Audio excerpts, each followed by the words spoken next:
नमस्कार किसान भाइयों, अखिल एग्रीकल्चर यूट्यूब चैनल में आपका हार्दिक स्वागत। दोस्तों, अगर आपने हमारे यूट्यूब चैनल को सब्सक्राइब नहीं किया है तो जल्दी सब्सक्राइब कर लीजिए और बेल आइकन को प्रेस कर लीजिए। आज मैं फिर गौरेला पेंड्रा मरवाही के गांव लालपुर में आया हूं और आज हमारे साथ हैं हमारे युवा किसान शैलेश सिंह राठौर, जो आपको आज गोभी के बारे में संपूर्ण जानकारी देंगे, क्योंकि उन्होंने अभी गोभी की खेती की है और बहुत ही ज़्यादा मुनाफा कमा रहे हैं।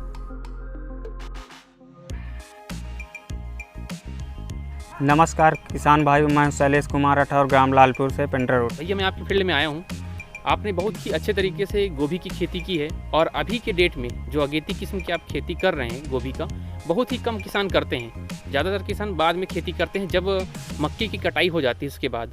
तो आपने मतलब अभी जो ये खेती की है तो इसमें बहुत ज़्यादा सावधानी रखना पड़ा होगा। कीड़े और क्या कहते हैं, आपको बीमारियों का सामना बहुत करना पड़ा होगा जी। तो मैं आपसे कुछ जानकारी प्राप्त करना चाहता हूँ ताकि हम बाकी किसान को भी बता पाएँ या फिर वो भी जान सके इस वीडियो के माध्यम से कि कैसे अगेती किस्म की खेती करके हम अच्छा मुनाफा कमा सकते हैं। तो सबसे पहले आप ये बताइए कि हम गोभी की खेती किस प्रकार की मृदा में करेंगे। वैसे तो गोभी सभी प्रकार की मिट्टी में खेती की जा सकती है, लेकिन ज़्यादा बेटर बलुई दोमट मिट्टी रहता है और उपजाऊ मिट्टी। गोभी की खेती के लिए नम और ठंड जलवायु अच्छा रहता है और इसका तापक्रम के विषय में देखा जाए तो 16 से 32 सेंटीग्रेड उपज के लिए ज़्यादा बेटर रहेगा। इस गोभी खेती के लिए मैंने एक बार प्लाविंग करवाया, 2 बार कल्टीवेटर, 1 बार रोटोवेटर। उसके बाद मैंने खाद DAP, SSP और गोबर का खाद तकरीबन 4 टाली प्रति एकड़। गोबर का खाद बहुत अच्छा से सड़ा होना चाहिए। उसमें SSP यदि मिला कर यदि खेत में दें तो ज़्यादा अच्छा रहेगा।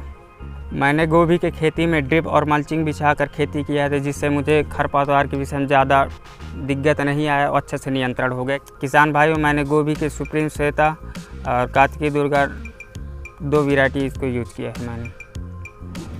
किसान भाइयों देखिए, अब हम क्या है बरसात के सीज़न में गोभी की खेती किए हैं, तो इसके लिए पानी की आवश्यकता ज़्यादा नहीं होती, क्योंकि वर्षा के आधार पे हमको बहुत ज़्यादा पानी मिल जाता है। तो जब ज़रूरत पड़े कि बहुत दिन हो गए पानी नहीं गिरा है, उस हिसाब से आप ड्रिप इरिगेशन के माध्यम से या फिर किसी भी तरीके से आप पानी दीजिए, लेकिन ज़रूरत के हिसाब से दीजिए। ज़्यादा पानी होने की वजह से बहुत ज़्यादा नुकसान होता है। हम भैया से पूछते हैं कि ज़्यादा पानी की वजह से क्या क्या नुकसान होता है उनके गोभी की खेती में। यदि गोभी प्लांटेशन के बाद 5-7 दिन हुआ है तो उसमें एक ज़्यादा पानी की वजह से एक बीमारी आता है जो स्टेम रॉट आता है, जो बहुत नुकसान करता है गोभी को। उसका लक्षण क्या भी है, हमको कैसे इसका लक्षण ये है कि उसके तने में घाव टाइप का बन जाता है, काला काला। अच्छा, बीज का बुआई हम मेन फील्ड में बुआई कर दें कि हमको नर्सरी तैयार करना चाहिए? नहीं, गोभी की नर्सरी तैयार कर लेना चाहिए। 20 से 25 दिन में इसको प्लांट मतलब लगाने के लिए मतलब अगर हम एक बार नर्सरी तैयार किए तो हमारा पौधा अगर 10 सेंटीमीटर का हो गया या फिर 20 से 25 दिन का पौधा हो गया है, हाँ। तो उसको मेन फील्ड में हमको ट्रांसप्लांट कर देना है। इससे सही समय में हमको सही उपज मिल जाएगा और हमको फ़ायदा भी होगा। तो किसान भाइयों, मैं आपको बता दूं कि आप इसमें ह्यूमिक एसिड, गौमूत्र या फिर जैविक खाद जो होते हैं, या फिर जिसको हम गोबर घोल के बनाते हैं, जिसको हम जीवामृत बोलते हैं, आप उसका यूज करिए। बहुत ही अच्छा रिजल्ट मिलेगा आपको इसके खेती में। और भैया, मैंने एक चीज़ देखा है कि जब गोभी तैयार हो जाता है उसके नीचे पत्ते पीले पड़ने लगते हैं। ज़्यादातर ये तो किसान भाई बोलते हैं कि ज़्यादा पानी की वजह से होता है, तो आपका इसमें क्या राय है? उच्च आर्द्रता में ज़्यादा इसका तेज़ी से होता है। इसका मतलब अगर ये फंगस बहुत मतलब तेज विकास करता है उच्च आर्द्रता में, तो उसके हम नियंत्रण कैसे करेंगे? इसका फंगिसाइड स्प्रे करना चाहिए। मतलब अपन फंगिसाइड ला के 7 दिन 8 दिन में बरसात के दिनों में। अच्छा, शुरू की स्टेज में अगर हम देखें कि हमारे यहाँ नहीं, तकरीबन 30 दिन तक पत्ता में ज़्यादा दिखाई नहीं देता बरसात के दिनों में। उसके बाद फिर 30 से 40 दिन के बीच में बहुत मतलब एक्टिव हो जाता है। जैसे आता है तो उस बीच में बहुत अच्छा ध्यान देना चाहिए।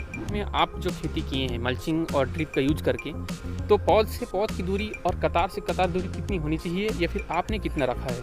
यदि गोभी के फसल में देखा जाए तो कतार दूरी 2 फीट होना चाहिए जी। और मतलब कुल मिला के 1 वर्ग फीट में प्लांटेशन होना चाहिए, तो उपज में सर्वाधिक उपज आएगा उसका। अच्छा, मतलब प्लांटिंग डिस्टेंस अगर की बात करते हैं हम, तो पौध से पौध की दूरी कम से कम आप 1 फीट रखिए जी।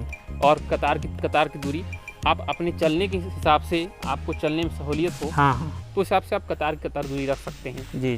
किसान भाइयों, अगर हम गर्मी के दिन में खेती करते हैं गोभी का या फिर ठंडी में जब ज़्यादा पाला पड़ता है, तो पाले से बचाने के लिए और ज़्यादा धूप से बचाने के लिए हमको गोभी के जो पत्ते रहते हैं चारों साइड, उसको इस प्रकार ऊपर में बांध देना चाहिए या फिर ढक देना चाहिए, जिससे हमारा जो गोभी है सुरक्षित रह सके और उसमें कलर एकदम वाइट कलर बहुत ही अच्छे से उसका विकास हो सके। इस प्रक्रिया को हम बोलते हैं ब्लांचिंग।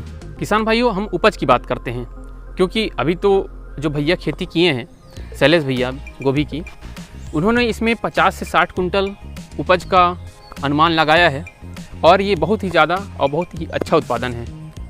उनका कहना है कि आउट सीजन में खेती करके वो ज़्यादा लाभ कमा सकते हैं और सभी किसानों को भी प्रेरित कर रहे हैं कि आउट सीजन में खेती करें। थोड़ा रिस्क लेना पड़ता है, थोड़ा उसमें नॉलेज ज़्यादा ज़रूरी है, किस प्रकार उसका देखभाल करना है, क्योंकि आउट सीजन वाली बात है, और इसमें अच्छा मुनाफा कमा सकते हैं। वैसे तो शैलेश भैया जब गोभी खेती स्टार्ट किए और उसके बाद अभी गोभी का तोड़ाई हो रहा है, अभी ये 100 रुपये प्रति किलो थोक के रेट से आ रहा है और 80 रुपये अभी 2-3 दिन हुआ है, 80 रुपये प्रति किलो के हिसाब से चल रहा है। तो आप इससे अंदाज़ा लगा सकते हैं कि जब थोक में 80 से 100 रुपये किलो चल रहा है गोभी, तो इसकी खेती से कितना मुनाफा हो सकता है। गोभी की खेती के लिए हमको पोषक तत्व की आवश्यकता और इसकी ज़रूरत बहुत ज़्यादा ज़रूरी है। इसकी खेती में पोषक तत्व एक महत्वपूर्ण रोल प्ले करता है।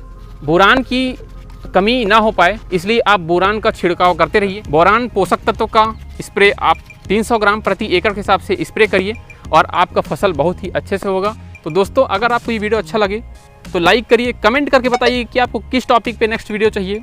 वीडियो अच्छा लगा तो ज़्यादा से ज़्यादा ज़रूर शेयर करिए और हमारे चैनल को सब्सक्राइब करना बिल्कुल मत भूलिए। अभी सब्सक्राइब करिए, बेल आइकन को प्रेस करिए और इस वीडियो को देखने के लिए बहुत बहुत धन्यवाद।